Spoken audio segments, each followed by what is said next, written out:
أعوذ بالله من الشيطان الرجيم بسم الله الرحمن الرحيم السلام عليكم তিবতুম। আজ শুরু করছি সূরা বাকারার 2 নম্বর সূরা 30 নম্বর আয়াত থেকে। বিসমিল্লাহির রহমানির রহিম। وإذ قال ربك للملائكة إني جاعل في الأرض خليفة قالوا أتجعل فيها من يفسد فيها ويسفك الدماء ونحن نسبح بحمدك ونقدس لك قال إني أعلم ما لا تعلمون। আমি প্রথমে সরল অর্থ পড়ছি। وإذ قال ربك للملائكة,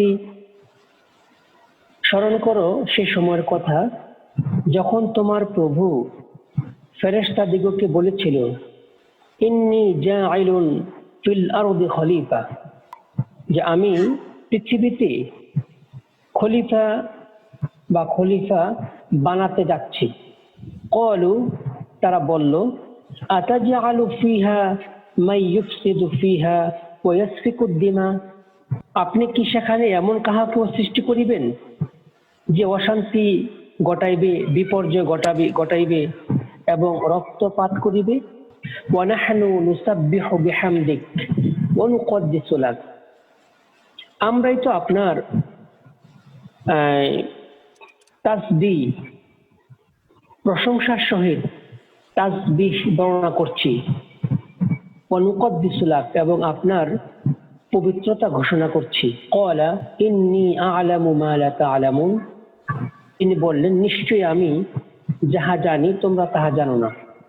এখানে প্রথমে ওয়াইদ ক্বালা রাব্বুকা লিল মালাইকাতি ইন্নী জাইলুন ফিল আরদি খলিফা, এই খলিফা কোরআনে আমরা যদি খলিফার আয়াতগুলো একত্র করি তাহলে এখানে বেশ কয়েকটি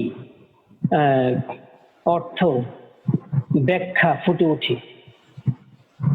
আমি শুধু আপনাদের চিন্তার জন্য এর কয়েকটা পয়েন্ট আমি টেনে আনবো আয়াতগুলো, এই আয়াতগুলোর মাধ্যমে কি কি বিষয় ফুটে ওঠে, সে কারণে খলিফা শব্দটার কি কি বিষয়কে অন্তর্ভুক্ত করে, এরকম কয়েকটি বিষয় আমি আপনাদের সদবগতির জন্য আমি কালাম থেকে আনছি, কেবল আপনাদের চিন্তার জন্য।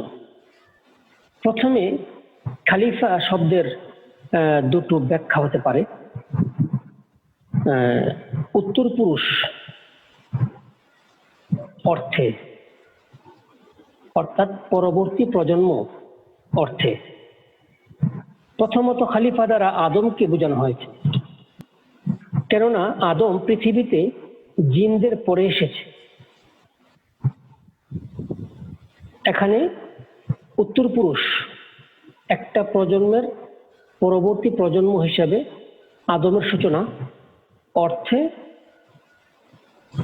একটা কোরআনের অন্যান্য আয়াতের আলোকে এই অর্থ সুযোগ রয়েছে উত্তর পুরুষ অর্থে। দ্বিতীয়ত, এখানে খলিফা এটি হচ্ছে একবচনের রূপ, খলিফাতুন একবচন হলেও এর দ্বারা খালাইফ উদ্দেশ্য, খালাইফ অর্থাৎ একবচন শব্দ প্রয়োগ করা হলেও এর দ্বারা বহুবচন মুরাদ, বহুবচনকে নির্দেশ করে। কিভাবে?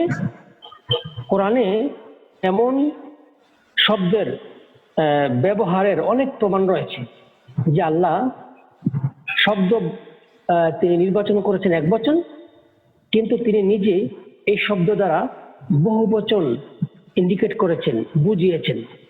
যেমন সূরা 54 নম্বর আয়াতে সেখানে বলা হচ্ছে যে ইন্নাল মুত্তাকিনা ফি জান্নাতিন ওয়া নাহার। এখানে ইন্নাল মুত্তাকিনা ফি জান্নাতিন, মুত্তাকিরা থাকবে এমন এক জান্নাতে, মানে এমন বেহেশতে বা এমন জান্নাত সমূহে, জান্নাতিন বহুবচন, ওয়া নাহারিন আর নাহার শব্দ এনেছেন তিনি একবচন, সিঙ্গুলার। তাহলে জান্নাতের পরে নাহারুন শব্দটা এখানে আনহার, অর্থাৎ একবচন ব্যবহৃত হয়েও এখানে অর্থ করা হয় বহুবচনের। কিভাবে? কোরআনে অন্যত্র আছে যে সেটা হচ্ছে সূরা 47-15, সূরা মুহাম্মদে 15 নম্বর আয়াতে, ফিহা আনহারুন মিন মাই গায়রি আসিন। সেখানে ফিহা জান্নাতে, আনহারুন এখানে তিনি এনেছেন বহু বচনের রূপ, অর্থাৎ ফিহা জান্নাতে আনহার নহর সমূহ রয়েছে, ঝর্ণাধারা সমূহ রয়েছে। আর এখানে নাহার কথাটা আল্লাহ এক বচন এনেছেন, এর সুযোগ রয়েছে।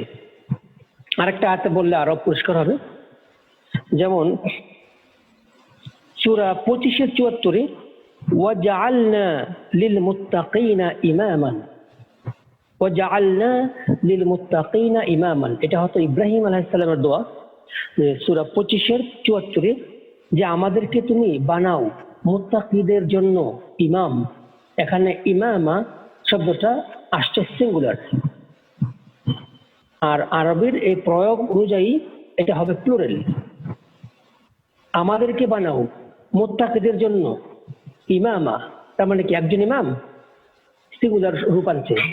তাইলে ইমামের বহু বচন অর্থ এখন করা হবে, সিঙ্গুলার শব্দ কিন্তু বহু বচন।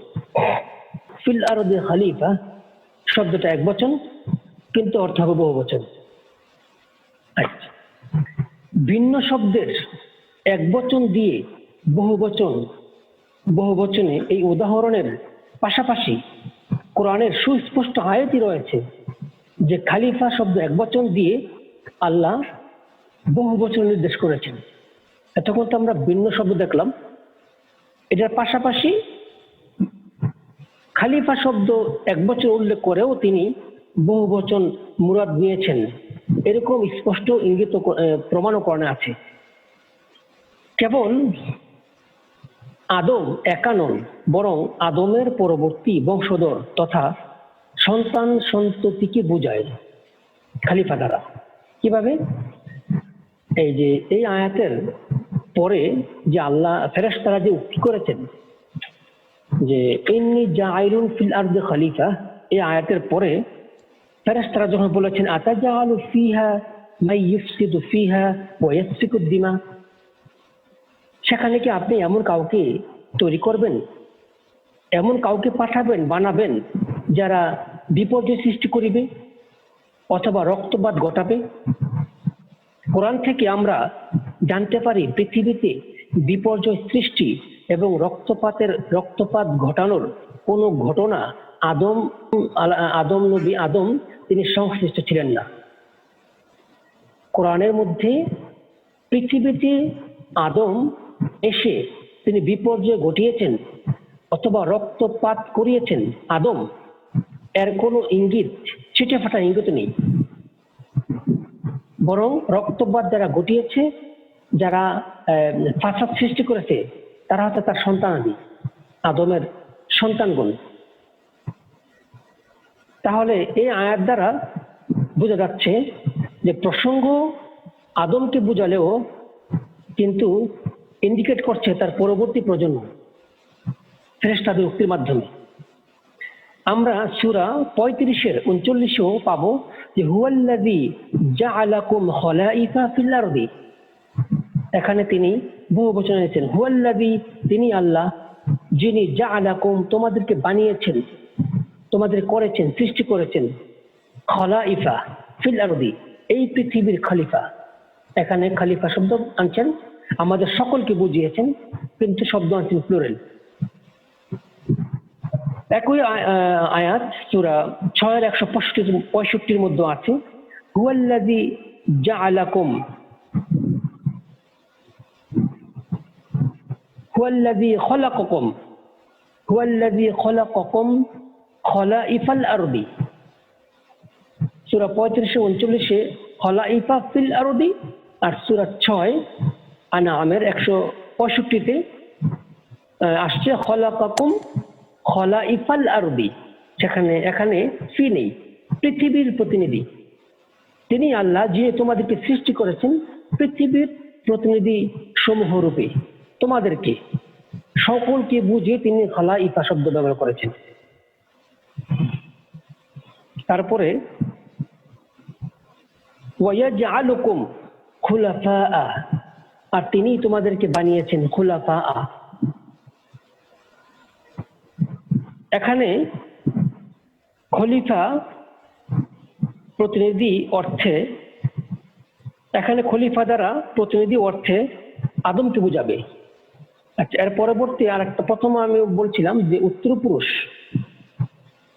অর্থাৎ একটা প্রজন্মের পর আরেকটা প্রজন্ম, পরবর্তী প্রজন্ম অর্থে খালিফা প্রয়োগ।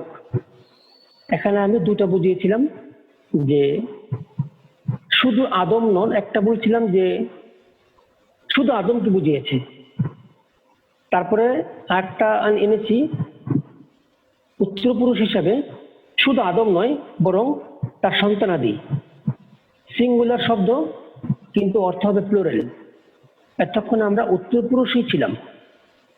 এবার আরেকটা খালিফা আরেকটার ডাইমেনশন, আরেকটা অর্থর সুযোগ আছে, সেটা হচ্ছে প্রতিনিধি। এখানে প্রতিনিধি অর্থে বুঝাবে যে, অর্থাৎ ইন্নী জাইলুন ফিল আরদি খলিফা, আল্লাহর বক্তব্য যে আমি পৃথিবীতে প্রতিনিধি সৃষ্টি করতে যাচ্ছি।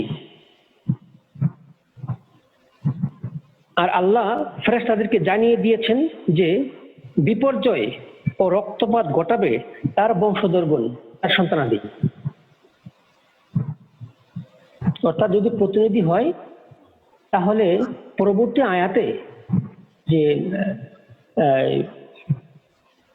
আতাজালু ফিহা মান ইউফসিদু ফিহা ওয়া ইয়াসফিকুদ দিমা, তাহলে এই আয়াতের সংশ্লিষ্ট কিভাবে হবে? যদি আমি আদমকে ইন্ডিকেট করি যে প্রতিনিধি, তাহলে পরবর্তীতে এই আয়াত শোনার পর ফেরেশতারা যে বললেন আপনি কি সেখানে এমন কাউকে সৃষ্টি করবেন যারা পৃথিবীতে বিপর্যয় সৃষ্টি করবে কিংবা রক্তপাত ঘটাবে? যদি আদমকে আমরা খলিফা প্রতিনিধি মনে করি বা ধরি, ফিক্স করি, তাহলে এই আয়াতের সামঞ্জস্যতা থাকছে না। সামঞ্জস্য হবে তখন এইভাবে যে আল্লাহ মূলত আদমকেই খলিফা তিনি মনোনীত করেছেন, আর আল্লাহ ইত্যবসরে তিনি জানিয়ে দিয়েছেন ফেরেশতাদেরকে যে তার সন্তান সন্ততিগণ পৃথিবীতে বিপর্যয় ঘটাবে এবং রক্তপাত ঘটাবে, তাই তারা এমনটা উত্থাপন করেছেন। তাহলে এর সাথে বৈপরীত্য সম্পর্ক থাকছে না। এরও ধারাবাহিকতায় আল্লাহ দাউদকেও বলেছেন, ইয়া দাউদ ইন্না জাআলনাকা খলিফাতান ফিল আরদি, সূরা 38-26। হে দাউদ, নিশ্চয়ই আমরা তোমাকে পৃথিবীতে করেছি প্রতিনিধি। যদি এককভাবে আমরা খলিফা উত্তরপুরুষ ধরি তাহলে দাউদের ক্ষেত্রে সামঞ্জস্য হয় না। আর প্রতিনিধি ধরলে তাহলে আদম যেমন প্রতিনিধি আল্লাহর বাণীর, বা আদমের মাধ্যমে যে আল্লাহর হুকুমাত, আল্লাহর বাণী, আল্লাহর কালামে ইলাহি, ফাইম্মা ইয়াতিয়ান্নাকুম মিন্নি হুদান ফামান তাবিয়া হুদাইয়া, এই যে ধারা তিনি চালু করলেন, এরও ধারাবাহিকতায় এই খিলাফত তিনি দাউদকেও দান করেছেন, বানিয়েছেন। শুধু দাউদ নয়, আমরা সূরা নূর 24-55 নম্বর আয়াতে আমরা দেখব যে মুমিনগণ এবং সৎকর্মশীলদের এমন সকলকে তিনি খিলাফত দানের ওয়াদা করেছেন। আমরা একটু আয়াতটা পড়ব। সূরা 24 নূর 55 নম্বর আয়াত। ওয়া'আদাল্লাহু আল্লাযীনা আমানু মিনকুম, তোমাদের মধ্যে যাহারা ঈমান আনে, ওয়া আমিলা আস-সালিহাত, এবং সৎকর্ম সম্পাদন করে, লায়াস্তাখলিফান্নাহুম ফিল আরদি, অবশ্যই তিনি তাদেরকে পৃথিবীতে প্রতিনিধিত্ব দান করবেন। লায়াস্তাখলিফান্নাহুম, অবশ্যই তাদেরকে খিলাফত দান করবেন। ফিল আরদি, পৃথিবীতে। কামাস্তাখলাফা আল্লাযীনা মিন ক্বাবলিকুম, যেমনি ভাবে তিনি খিলাফত দানে ভূষিত করেছিলেন তোমাদের পূর্বে, তাদের পূর্বে। ওয়ালাইউমাক্কিনান্না লাহুম দীনাহুম আল্লাযী ইরতাদা লাহুম, এবং তিনি অবশ্যই তাহাদের জন্য প্রতিষ্ঠিত করবেন তাহার দিনকে, যাহা তিনি তাহাদের জন্য পছন্দ করেন। ওয়ালা ইউবাদদিলান্নাহুম মিন বা'দি খাউফিহিম আমনান, এবং তাহাদের ভয়ভীতির পরিবর্তে তাদেরকে অবশ্য নিরাপত্তা দান করবেন। ইয়াবুদুনি ওয়ালা ইউশরিকুনা বি শাইআন, তাহারা আমার ইবাদত করবে, আমার সাথে কোনো অংশীদার সাব্যস্ত করবে না। ওয়ামান কাফারা বা'দা যালিক, অতঃপর যাহারা এর পরে কুফরি করবে, অকৃতজ্ঞ হইবে, ফাউলাইকা হুমুল ফাসিকুন, তারাই হবে ফাসিক। এই আয়াতে আমরা আল্লাহর ওয়াদা যে যারা বিশ্বাসী হবে এবং বিশ্বাসের দাবি পূরণে তাদের আমলকে সংশোধন করবে, সৎকর্ম সম্পাদন করবে, তাদেরকে তিনি পৃথিবীতে ইস্তাখলাফান্না, অবশ্যই খিলাফত দান করবেন। এবং খিলাফত দান করলে শুধু দান নয়, তাদেরকে তিনি প্রতিষ্ঠিত করবেন, তাদের দিনকে প্রতিষ্ঠিত করবেন এবং তাদেরকে নিরাপত্তার গ্যারান্টি দিবেন। এই আয়াতে এবং দাউদ আলাইহিস সালামের আয়াতে, এই দুই আয়াত মিলালে আদমকে আল্লাহ পৃথিবীতে তার প্রতিনিধি পাঠিয়েছেন, এই অর্থ নেওয়ার সুযোগ আছে। আমি এই খলিফার আর আলোচনা করছি না। এই উত্তরপুরুষ এবং প্রতিনিধি, এই দুটো আপনাদের ব্যক্তিগত স্টাডির জন্য আমি নিবেদন করলাম। জেনারেশন, ইন্নী জাইলুন ফিল আরদে খলিফা, আমি তোমাকে জাইল কি করে ডিজাইনটা করেছি, জালা মানে বানিয়েছে না, আর এখানে জায়েল আছে, লাজিম মাফুল আছে। আমি তোমাকে যে ডিজাইনটা করেছি সেই ডিজাইনটা হলো কি, ইন্নী জাইল ফিল আরদ, জমিনে, খলিফা হলো জেনারেশন। মানুষ এক জেনারেশন মরে যাবে, আরেক জেনারেশন জন্মগ্রহণ করবে। এই যে করোনা আসছে, এক জেনারেশন চলে যাবে, আবার নতুন একটা জেনারেশন তৈরি হবে।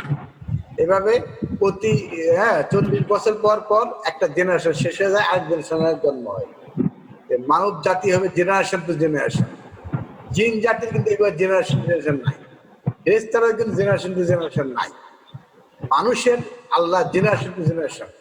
এটা অন্য জায়গায় বলা আছে কি, যে আমি আকাশ থেকে বৃষ্টি বর্ষণ করি, তারপরে সবুজ ঘাস থেকে সবুজ ফসল উৎপাদন করি, সবুজ ফসলটা লাল হয়ে যায়, তারপর সেটা তুলে নিই।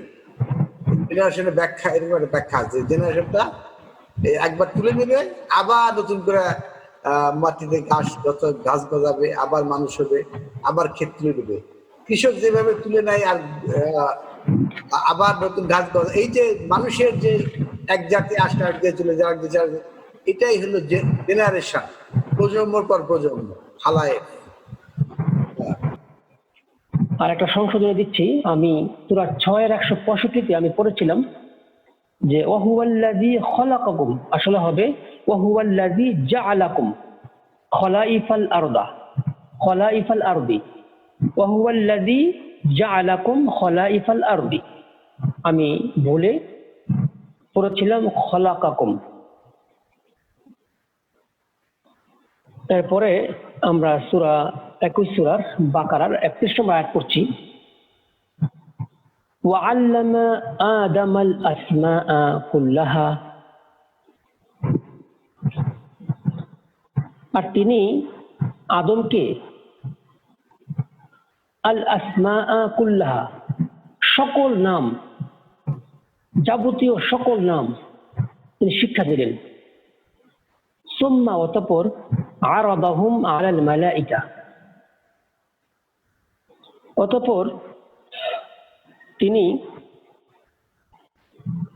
সেগুলো প্রকাশ করলেন ফেরেশতাদের সম্মুখে, ফেরেশতাদের সামনে। ফাকালা, অতঃপর তিনি বললেন আম্বিউনি বিআসমাই হাউলাই, এই সমুদ্রের নাম আমাকে তোমরা বলিয়া দাও। ইন কুনতুম সাদিকিন, যদি তোমরা সত্যবাদী হও। আমরা একবার বলেছিলাম ফেরেশতার প্রতি আলোচনায় যে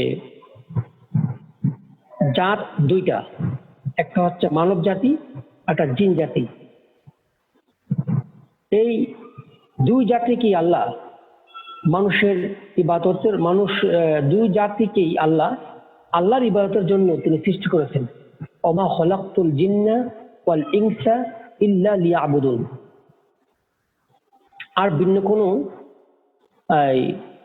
জাতের ইবাদতের জন্য ইবাদত শব্দ দিয়ে অস্তিত্ব নেই। আছে তাওআন ওয়া কারহান, তার হুকুম মান্য করে।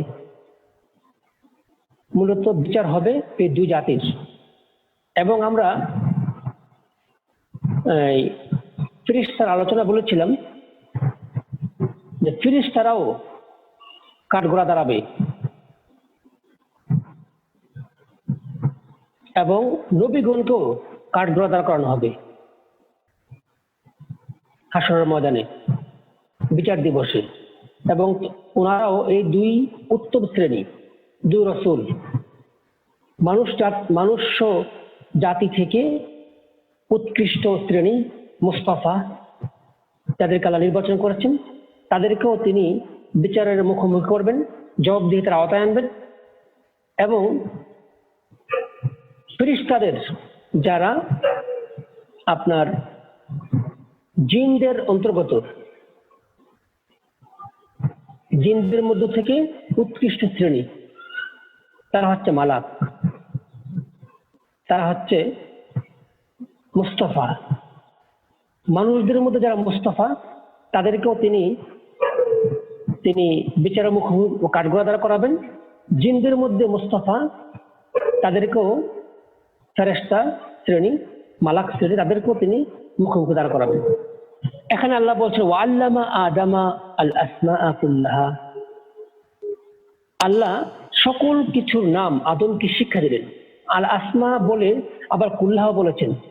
আল আসমা দিয়ে কুল্লাহা অন্তর্ভুক্ত। আর কুল্লাহা তো মানে এটা এমন ভাবেই কোনো কিছুকে বাদ নেই।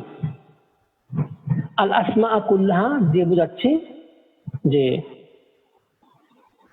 পৃথিবীর জন্য যত জ্ঞানের প্রয়োজন, বস্তুগত জ্ঞানের প্রয়োজন, সকল কিছুকে আল্লাহ আদমকে শিখিয়েছে।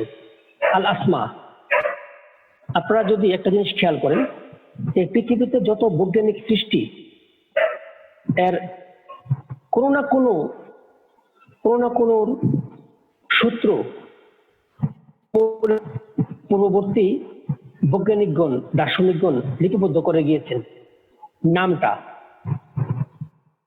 এটা যুগের বিবর্তনে, কালের বিবর্তনে, ম্যাচুরিটির লাভের মধ্য দিয়ে সেটা মানুষের প্রয়োজন মোতাবেক বিকশিত হয়েছে। তো এই বৈজ্ঞানিক সূত্রগুলো আগে ছিল নাম হিসাবে, কেবল নাম হিসাবে। এগুলো যুগের প্রয়োজনে এবং ম্যাচুরিটির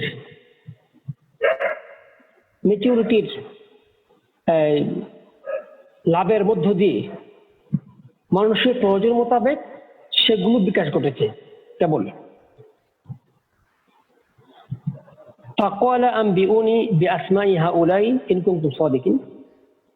আমি এখানে সময় কম তো আমি যাচ্ছি দ্রুত। 32 নম্বর আয়াত। ক্বালু, তারা বলল, সুবহানাকা লা ইলমা লানা ইল্লা মা আল্লামতানা। তারা বলল, আপনি মহান এবং পরম পবিত্র। সুবহানাকা, আপনি পরম পবিত্র।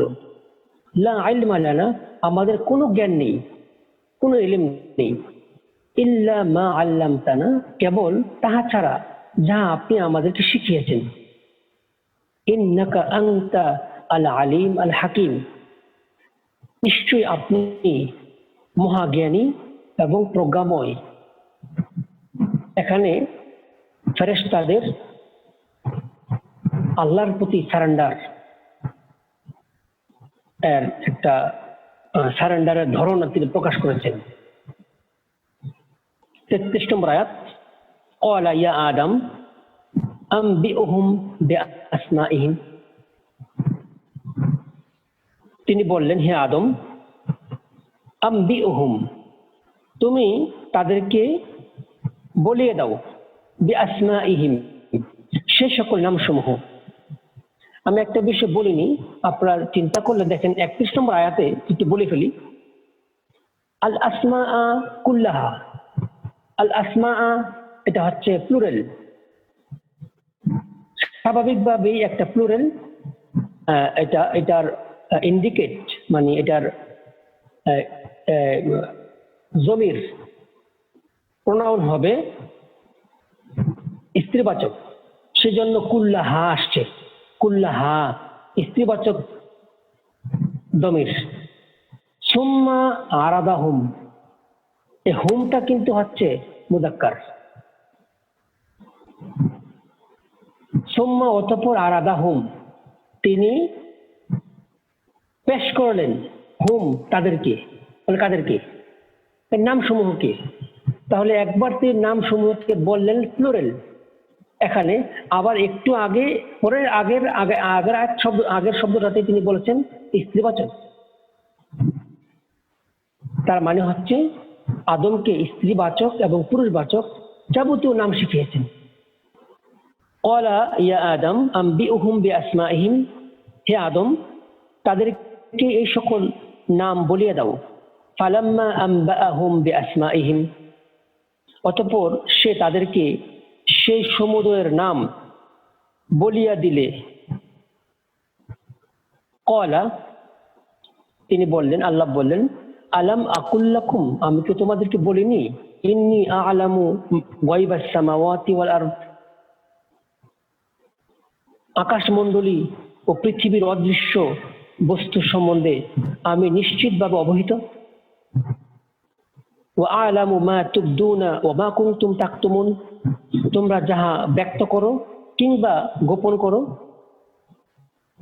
আমি তাহাও জানি। এই আয়াতে তিনি আদমকে শ্রেষ্ঠত্বর জ্ঞানের দিক দিয়ে আদম যে শ্রেষ্ঠ, আল্লাহ প্রদত্ত জ্ঞানে আদম যে উন্নত মর্যাদা রয়েছেন মালাকের থেকে, সেটা তিনি তুলে ধরেছেন।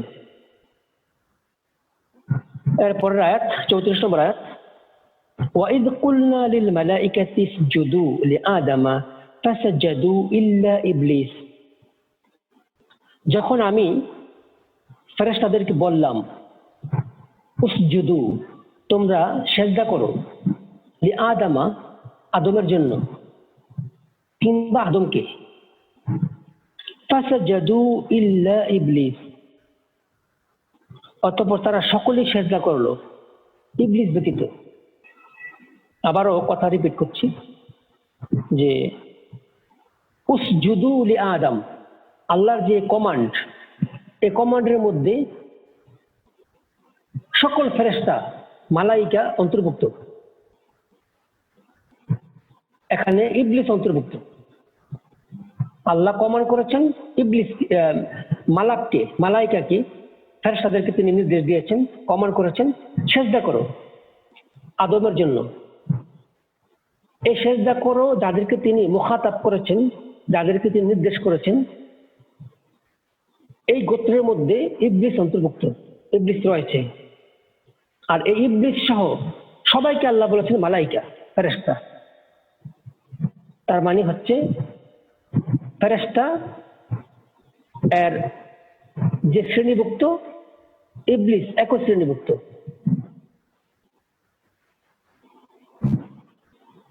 আবা ওয়াস্তাকবারা, অতঃপর সে অমান্য করলো এবং ওয়াস্তাকবারা, সে অহংকার করলো। এখানে সম্পর্ক একটা আলোচনা আসে যে আদমকে তিনি সেজদা করতে বললেন, বা আদমকে সেজদা, আদমের সাথে সেজদার প্রসঙ্গটা তিনি আনলেন, এই মর্মে নির্দেশ দিলেন মালাইকাদেরকে। সেটা কখন? আদম সৃষ্টির আগে না পূর্বে? স্বাভাবিকভাবেই আমরা সবাই জানি, বা আমাদের মধ্যে একটা জ্ঞান, প্রচলিত বিশ্বাস, কোরআন বহির্ভূত, আমরা জানি যে আদমকে তিনি সৃষ্টি করেছেন। তারপর আদমের শ্রেষ্ঠত্ব প্রমাণ করলেন। তারপরে আদম পাশ করলো, ফেরেশতাদেরকে বলো তাকে সেজদা করো।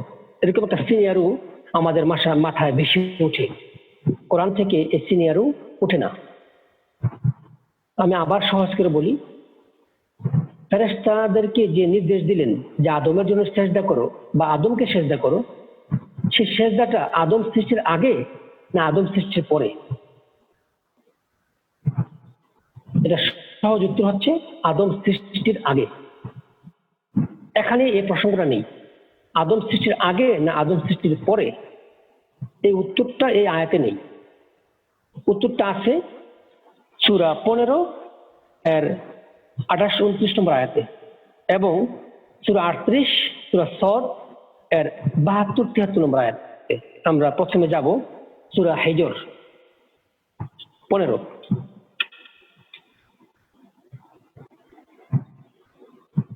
সূরা 15 28-29 দেখেন, وَإِذْ قَالَ رَبُّكَ لِلْمَلَائِكَةِ إِنِّي خَالِقٌ بَشَرًا مِنَ الطِّينِ بَشَرًا مِنْ صَلْصَالٍ مِنْ حَمَاءٍ مَسْنُونٍ। স্মরণ করো যখন তোমার প্রভু ফেরেশতাদিগকে বললেন,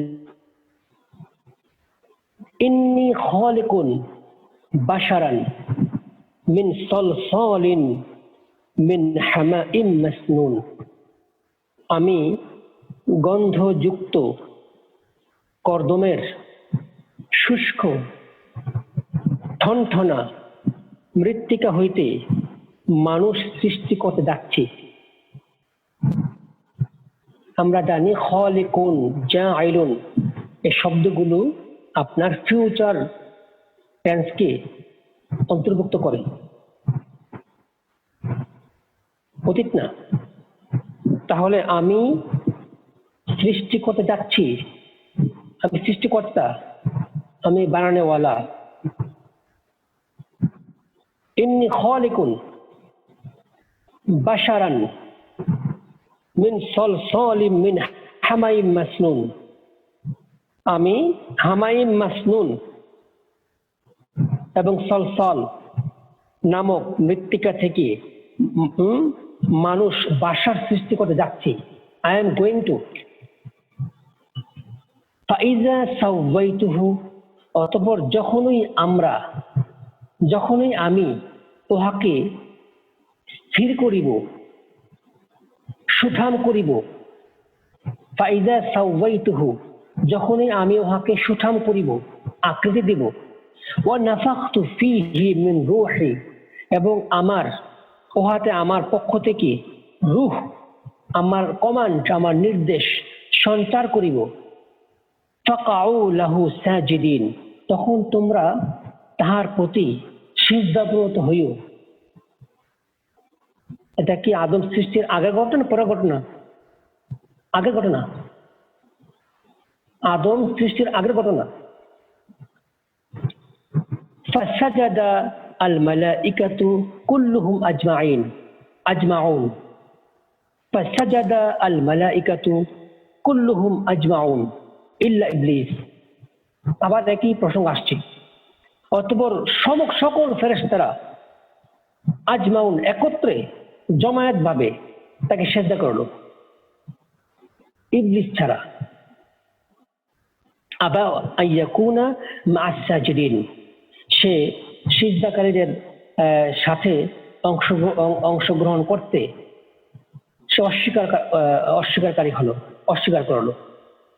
আমরা প্রসঙ্গ আনছিলাম আদম সৃষ্টির আগে না আদম সৃষ্টির পরে আল্লাহ ফেরেশতাদেরকে সিজদার আদেশ দিয়েছেন।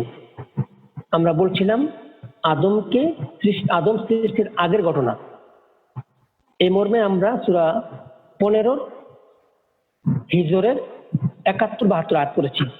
এখন আমরা যাব সূরা 38, সূরা সদ এর 72, 28-29 পড়লাম, সূরা সদ এর 72, 71-72।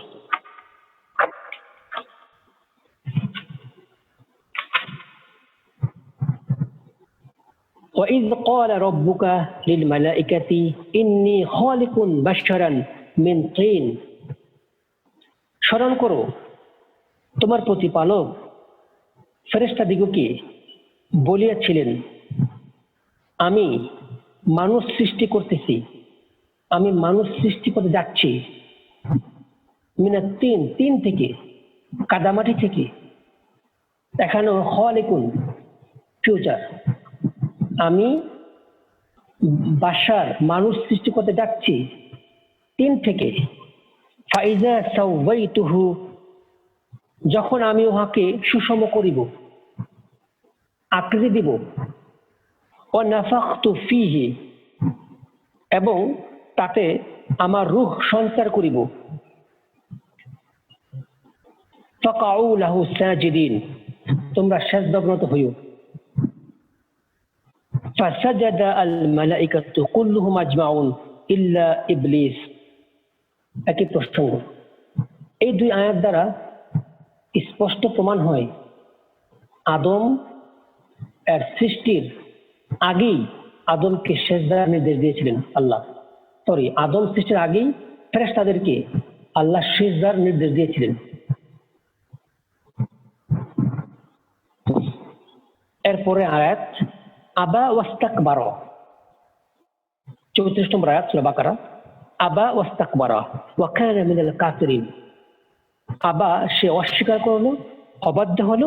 ওয়াস্তাকবারা, এবং সে তাকাব্বুরি করলো, অহংকার করলো। এই আবা ওয়াস্তাকবারা, এখানে অস্বীকার ও অহংকারের কারণ এখানে উল্লেখ নেই। কেন সে অহংকার করলো, আবা করলো কেন, সে অস্বীকার করলো কেন আল্লাহর এই কমান্ড মানতে, আর কেনই বা সে ইস্তেকবার করলো, তাকাব্বুরি করলো, এর কারণটা এই আয়াতে উল্লেখ নেই। এর কারণটা উল্লেখ আছে সূরা 7 এর 12-তে এবং সূরা 15 এর 33 নম্বর আয়াতে। আমরা প্রথমে যাব সূরা 7 আরাফ 12 নম্বর আয়াতে। সেখানে ইবলিস কেন অস্বীকার করলো এবং ইস্তেকবার করলো, এটা কারণ ওখানে আল্লাহ উল্লেখ করেছেন। ক্বালা, তিনি বললেন, মা মানাআকা আল্লা তাসজুদা ইয আমারতুকা। তিনি বললেন, আল্লাহ বললেন, আমি যখন তোমাকে আদেশ দিলাম তখন কি তোমাকে নিবৃত করলো যে তুমি সিজদা করলে না? তোমাকে আমার আদেশ মেনে সিজদা করতে কে তোমাকে বারণ করলো? ক্বালা, সে বলল, আনা খায়রুম মিনহু, আমি তার থেকে শ্রেষ্ঠতর। খলাকতানি মিন নার, আমাকে সৃষ্টি করেছো আগুন থেকে। ওয়া খলাকতাহু মিন তিন, এবং তাকে তুমি বানিয়েছো, সৃষ্টি করেছো তিন থেকে। এটা সহজ উত্তর যে আমি কেন তোমার হুকুম, তোমার কমান্ড মান্য করিনি, এই কারণে যে আমি শ্রেষ্ঠ, আমি উন্নততর, বেহতের। তারপরে সূরা 15 হিজর 33 নম্বর আয়াতেও একই ঘটনা উল্লেখ হয়েছে। ক্বালা, সে বলিল, লাম আকুন লিআসজুদা লিবাশারিন খলাকতাহু মিন সলসালিম মিন হামাইম মাসনুন।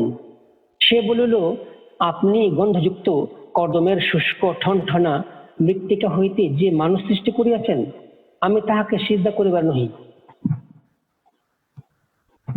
আমি তাকে সিজদা করতে পারি না।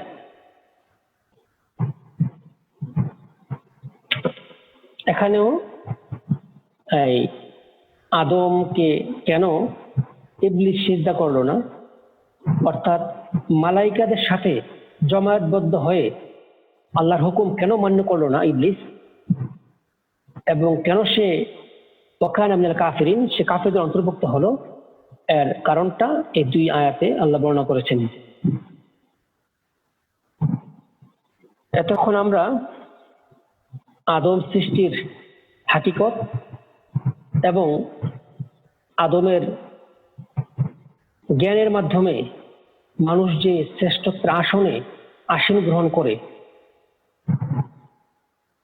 সেটা আল্লাহ আদমকে ফেরেশতাদের মধ্য থেকে ফেরেশতাদের মাধ্যমে একটা ঘটনার অবতারণ করে আদমের জ্ঞানের শ্রেষ্ঠত্বের মাধ্যমে তার উন্নত মর্যাদা আল্লাহ ঘোষণা করলেন। আর ফেরেশতাদের থেকে উন্নত এবং মর্যাদা সম্পন্ন মালাক শ্রেণী থেকে আল্লাহর হুকুম অমান্য করে তাকাব্বুরি করে ইবলিস বের হয়ে গেল সম্মানের আসন থেকে। এই কথাটাও আলোচিত হয়েছে। এখানে এতক্ষণ পর্যন্ত আমরা একই ধারা আলোচনা করেছিলাম। এরপর থেকে আল্লাহ আদমকে পৃথিবীতে পাঠিয়েছেন না, আল্লাহ আদমকে জান্নাতে তিনি বসবাস করতে দিয়েছেন, আরেকটা অবতারণ শুরু হবে, সেটা আমরা নেক্সট ডেতে ইনশাআল্লাহ আলোচনা করব।